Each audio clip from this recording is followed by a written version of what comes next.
Welcome, family, to today's edition of the Wellness Homesteader, hashtag teamfall. So as promised in an earlier video, I am going to be doing a variety of fall themed treats as well as Halloween themed treats over the next couple weeks. So I thought today we would make these Chewy pumpkin Snickerdoodle cookies. So as you all know, I'm not a huge fan of chocolate. So as I was looking for a fall themed dessert that involved pumpkin that wasn't a cheesecake, I kept coming up with things that were chocolate and pumpkin together. And not being a huge fan of chocolate, it just didn't sound good to me. And I absolutely love Snickerdoodles. If you've never had one, it is sort of a shortbread cookie that is rolled in cinnamon and sugar. It is absolutely delightful, very ooey gooey chewy. So this recipe is not hard. It comes from CambriaBakes.com, and I will leave a link to the recipe in the description box below. So I had already decided to make this, and if you all watch Acre Homestead, Becky over at Acre Homestead, she also made these, but I'm gonna stick a little closer to the recipe. So what I have here on the stove, let me tip you down just a touch, is a heavy gauge saucepan. And in that, now, did I mention it's not low-cal, guys? Yeah, no. Oh, gosh, for a minute I felt the heat and I was like, oh no, do I have the wrong burner on? I don't want to put my recipe up in smoke. So we are going to brown some butter. If you have never had browned butter, y'all are missing out, number one. But browned butter changes the flavor. So you're actually browning the milk solids in the butter, and it has a very nutty and different taste. It adds a richness. It puts me in the mind of butterscotch. And my dad absolutely, God rest his soul, loved brown butter anything. So his favorite dessert that I made, and I always made it for him, was called butterscotch pecan pound cake. And I would make that for y'all, but I'm gonna have to wait until I have like a bunch of people to pass it off to, because it is, you make it in a bundt cake pan, it's extremely rich, and there is no possible way I'm gonna eat a whole cake. I haven't ever tried to freeze it, because let me tell you what, that was something that always went quickly whenever I baked it for family get-togethers. So again, 1 cup cold unsalted butter that we're browning here. Now, it takes quite a while to brown butter, y'all. It says it takes 9 to 11 minutes. I choose, because I'm easily distracted, not to walk away from it. It does say to use a stainless steel pan. This is an aluminum pan, but you want to use something that the heat can get to high enough temperature that is going to actually start browning or caramelizing the milk solids in the butter. So I am just going to stand here and I'm going to stir it. I will bring you back and show you what this looks like once it has browned up. Now, one of the things you have to do once you brown it is you have to let it cool to room temperature, or to about 70 degrees. So this is not a quick down and dirty recipe. It does take a bit of time, but to me it is well worth it. Anything with brown butter might also be my favorite. So our butter here is coming up to a boil, and I want to show you it's foaming, and it will do that. I'm going to turn it down just a touch. You don't want to scorch it.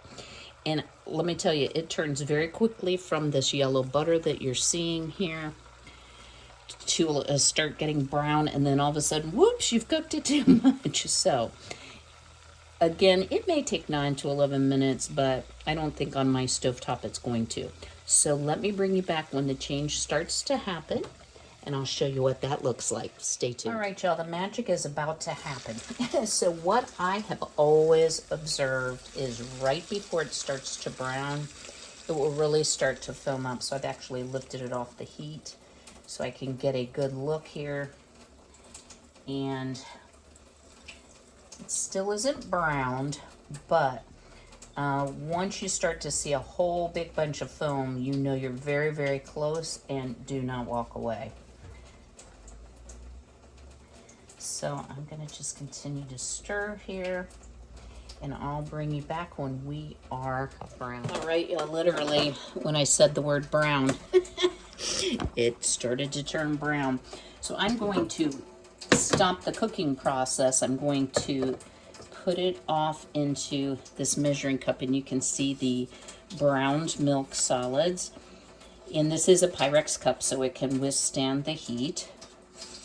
And it says that you will have just under a cup of butter, so you're going to have a little bit of reduction, but that's okay. And then let me lift this up and show you the color change.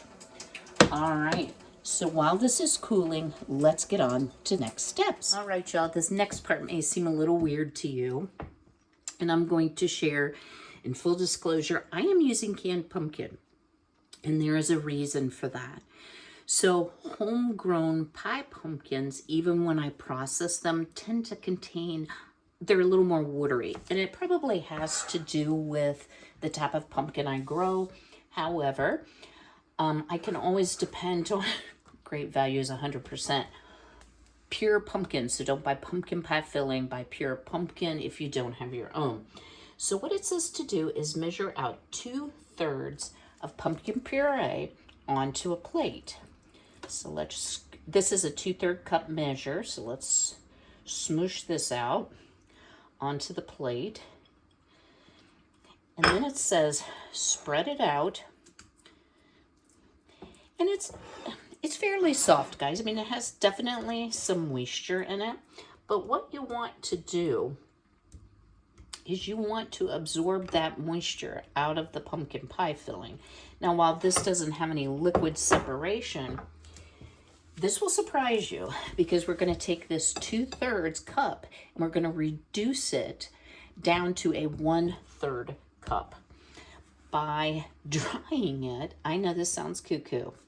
So look at how much moisture, guys. A lot. So what the directions say is press a stack of paper towels into it and soak up the extra liquid. Seems like a weird use for paper towel, does it not? Then scrape the pumpkin into a pile and respread it around. So in other words, we're going to expose the less dry pumpkin and respread it around. Use a new stack of paper towels. I don't normally use a lot of paper towel. And I suppose you could use like a clean bread cloth as well if you don't use paper towel at all. I mean, just being honest, I do use some paper towel. But you want to keep absorbing the liquid until it feels pretty dry, like soft Play-Doh, and the volume is reduced to 1/3 cup. So I'm going to continue, and I'll let you know.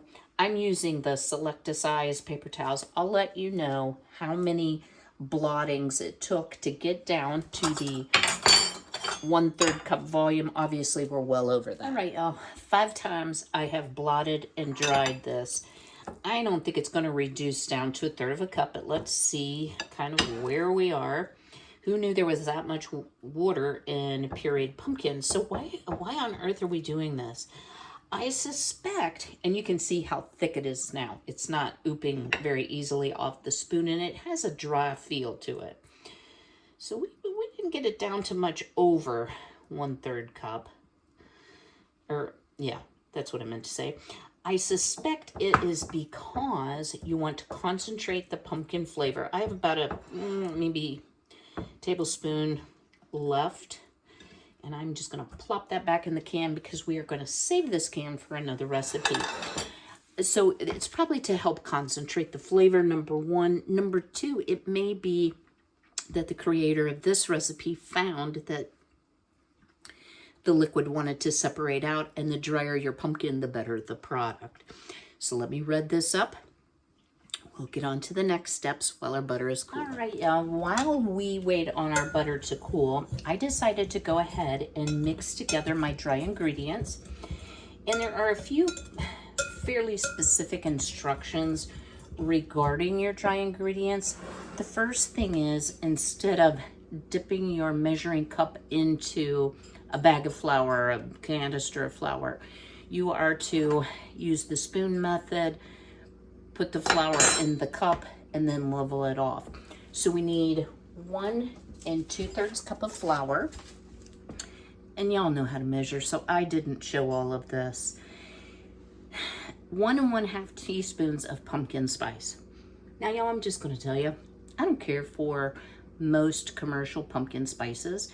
So what I used is a teaspoon of cinnamon, a 1/4 teaspoon of cloves, and a 1/4 teaspoon of allspice. And if you're wondering where to find these type things, Walmart has good prices on their organic spices. I have 1 teaspoon of baking soda, 1/2 teaspoon of kosher salt, and then 1 teaspoon cream of tartar. If this may not be something that you have handy, I use it a lot around Christmas. It seems like there are just meringues and things that require cream of tartar, so it's not a frequently used item. So I just buy the Great Value brand. It works great. The cream of tartar is part of what makes a Snickerdoodle have that particular flavor. So I have all of this mixed together. Really, we're in a holding pattern now until our butter cools to room temperature. Then we are to put it in the refrigerator, not let it re-solidify, until it is thick and is about 70 degrees. So I'm gonna finish washing a few more dishes because I like to clean as I go. And then you'll want to also, in addition to everything we've talked about, you also are going to need 2 eggs. You're going to need some light brown sugar and some granulated sugar. And keep that cinnamon out because we'll be rolling our dough in those 2 things mixed together. All right, guys, see you shortly. Our butter has finally cooled and it's thick but not solidified. So here's what the directions say.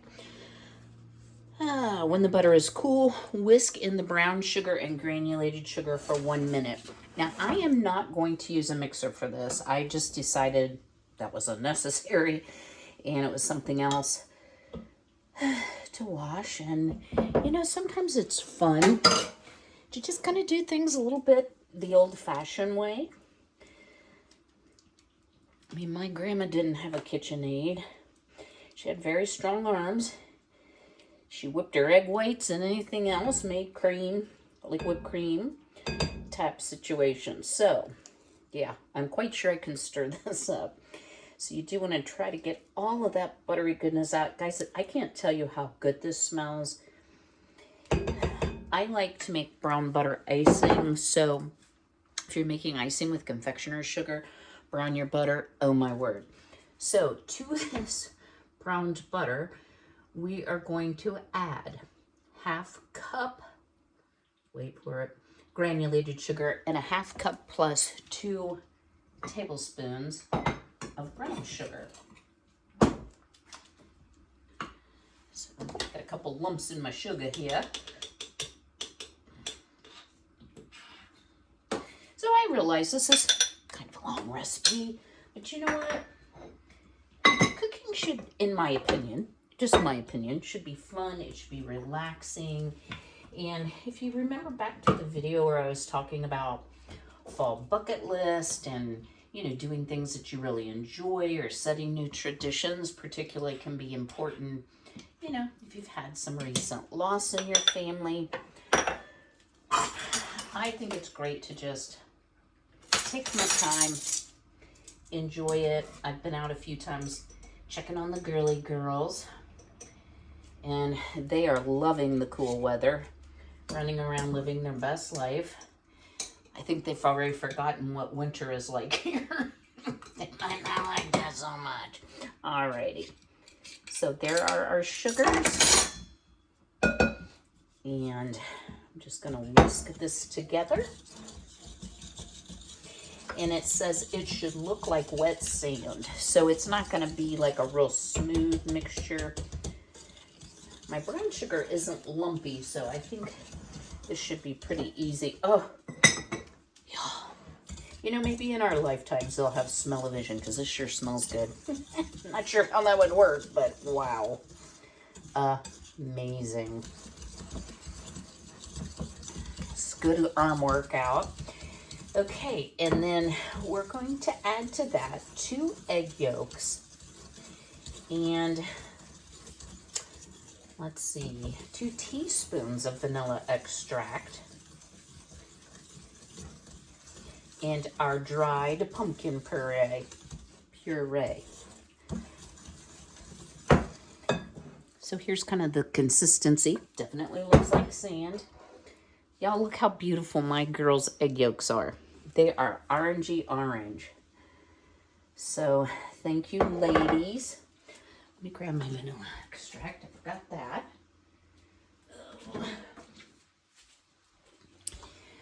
Y'all, I would give you a suggestion if you have certain traditions for holiday baking. I would go ahead, you know, if it's items you can keep fresh, certainly stock up, because prices never cease to amaze me, and they aren't getting less expensive. So, you know, nuts can be frozen, they can be vacuum sealed and refrigerated. There's all kinds of ways to keep things fresh, so keep that in mind. So to this, we're going to add our pumpkin puree that we dried out.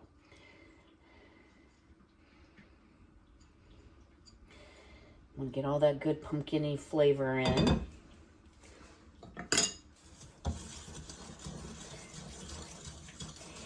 And the next instruction says fold in our dry ingredients, which was the flour, the spices, cream of tartar, salt, baking soda, until just combined. So the idea here is to have a very tender cookie that, you know, stays soft and chewy, so you don't want to over mix. So here's what we have thus far. And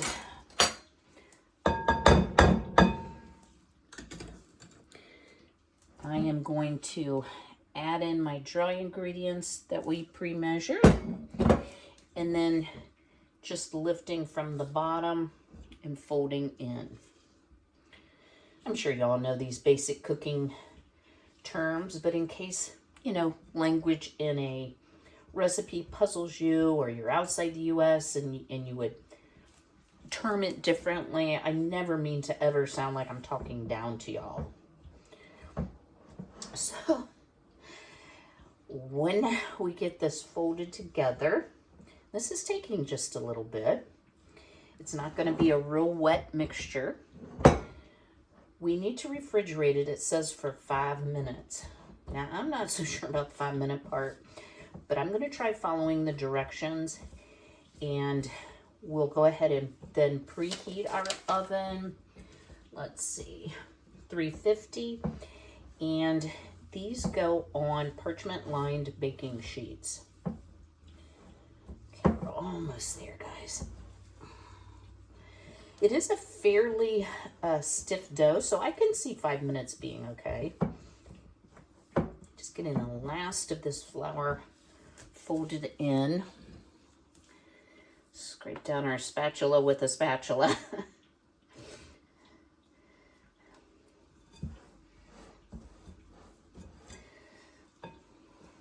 Don't use the little spatula, Kim. Use the big spatula. All right, we're pretty well combined here.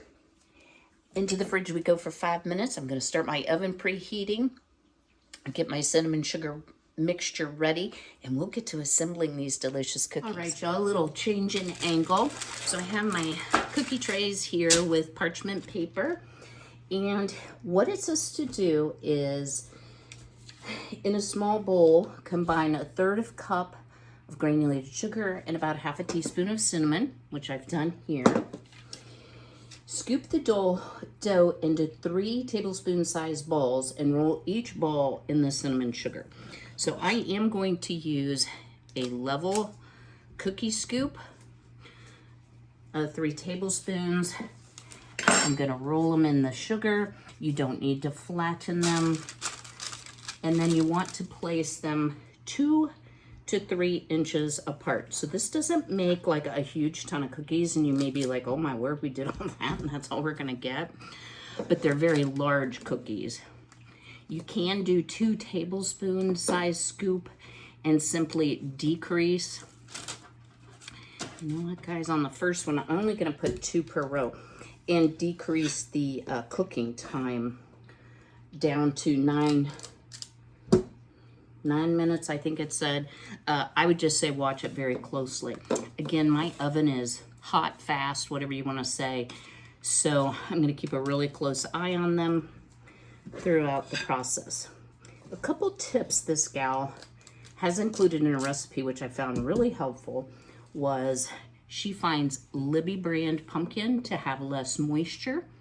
So that might be a suggestion for you. I'm not big to only use name brands. And another tip is the key to having the chewy texture, which is the hallmark of a Snickerdoodle, is cooling that butter. And she says about 30 minutes at room temperature. Well, depends on the temperature of your home. And then another 10 to 15 minutes in the fridge. And that cooling of the butter and the change of its texture is part of what really makes a delicious texture in the cookie. Okay, we're coming along here. Let's see if there's any other tips. It says if your cookies are thicker and puffier than you think they should be, you may not have gotten enough liquid out of your pumpkin. And that may be the case, guys. I just decided it was dry enough. But, you know, 5 times through should be 5 paper towels worth. All right, into the oven we go, 350, 9 to 11 minutes. I'm going to keep a close eye on them. I'll bring you back and we will do a taste test, and I'll give you any suggestions about size, etc. So while our cookies are baking, I have a couple questions for you all. You know, I always ask you to drop a comment in the description box below. And y'all, I read each and every one of your comments. If you're a commenter, you know, I try to answer you. And, well, I don't try, I do. And I do read them. And I love your suggestions and helpful tips. So I have quite a few pie pumpkins that I grew this year. Do you have interest in how to process a fresh pumpkin? If no, no worries. If nobody comments that, that's fine. Is there a specific recipe you would like to see me make that reminds you of fall? I know I don't do a lot of meat-based dishes. So, guys, I'm not a good meat eater, and I don't consider myself a terrible cook on meats or, you know, main dishes, but I just don't do a lot of them. I eat a lot of vegetarian meals or, you know, eggs or cheese as my protein. So, but I'm always happy to show you the things I do know. So that was just a little insert here. I have set my timer for 9 minutes, and I am not going to walk away from it because then I get distracted. I've been watching a fall movie on YouTube that's really, really cute. I'm trying to get in the real spirit of fall, and it's a beautiful, breezy, sunshiny, cool day. I mean, just stellar, guys. These sunny days, cool nights, and thankfully we did get some rain yesterday. Really will help our leaf changing to be pretty this year, because so far we haven't had a lot of color. I don't know. How is it where you are? All right, guys, I'll bring you back. You all, I couldn't be more excited for this taste test. How gorgeous did these turn out? So I did not have a problem with tall, like cookies that were too dense, as was mentioned in the recipe, so it must have been adequate drying. I did find 11 minutes in my oven was just perfect, and the 3 tablespoon scoop was not too much, but the truth lies, and they're still a little bit warm, lies in the taste. So here's a close-up, guys, and Snickerdoodles commonly crack on the top like that, sink a little bit in the middle, so let's give it a taste test.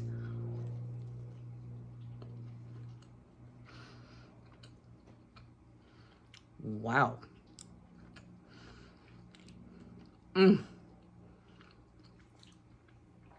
Y'all, way more pumpkin flavor than I was anticipating. Spice level is just right.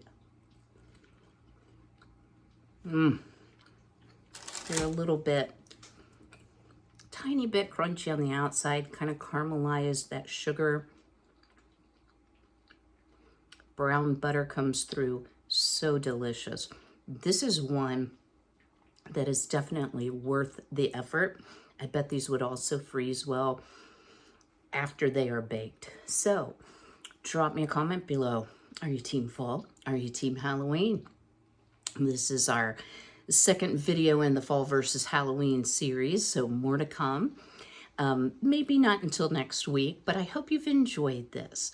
If you would do me a big favor, go ahead and smash that like button. Don't forget to leave that comment below, and I will see you all very soon. But until then, be healthy, be well, be blessed, and take care.